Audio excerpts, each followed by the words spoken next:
Let's talk about triangles. So triangles are polygons that have three sides. A polygon is a many-sided figure.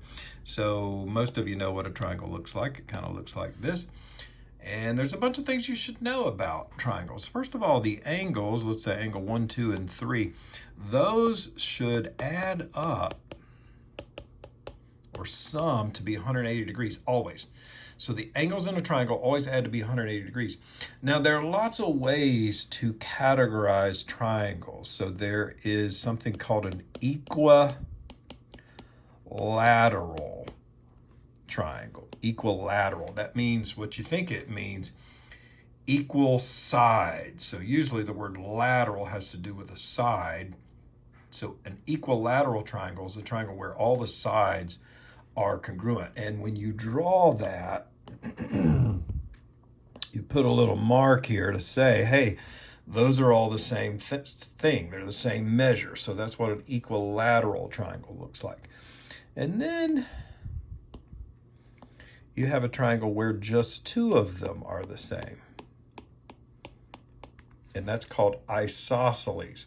So if you have a triangle where just two of the sides are congruent, that's called isosceles. And by the way, if two sides are congruent, that means the angles that are opposite those sides, directly across from those, they're called base angles. Those base angles are going to be the same measure also. So if the sides are the same, then the base angles are the same. And then there is scaling, and that's where all the sides are different measures. So scaling means none of the sides are the same measure. So let's review quickly. Triangles, first of all the angles add together to be 180 degrees. Equilateral means all the sides are the same. Isosceles means that two of the sides are the same. And scaling means none of the sides are the same. And this is typically how you categorize triangles according to their sides. But that's not the only way you can categorize triangles is by their sides. You could have something that's equiangular. And that means all the angles are the same. So you could categorize a triangle by its angle. So equiangular looks like that. And then you have a triangle where all the angles are less than 90 degrees. So we would call that acute. So that's where these are, all these angles that you have here are less than 90 degrees. And then you have a triangle that is obtuse. And that's where you have an angle that is larger than 90 degrees. So obviously this is bigger than 90 degrees. So you could have acute, obtuse, or you could have right. And a right triangle is where you have a triangle that has a 90-degree angle in it. And that's the way you mark that with a little square there. So we call this a right triangle, and it's where you have one angle that's 90 degrees. It would be this one right here.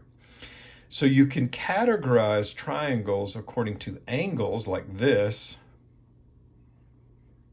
or you can categorize them according to sides like that, equilateral, isosceles, scaling.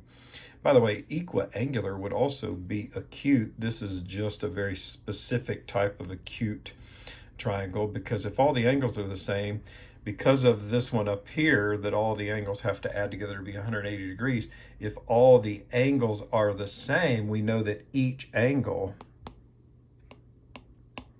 would have to be 60 degrees because of that.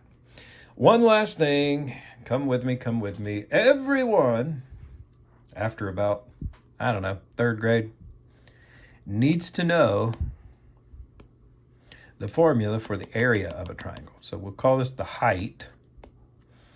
We'll call this the base, this distance here. The area of a triangle is 1/2 of the base times the height. So the way to find the area of a triangle, that's this inner space inside of here, is to do 1/2 of the measure of the base times the measure of the height. And the measure of the height is not this slanted height here, it's this height right here. So sometimes the drawing would look like this, where this is the base and this is the height, and it still has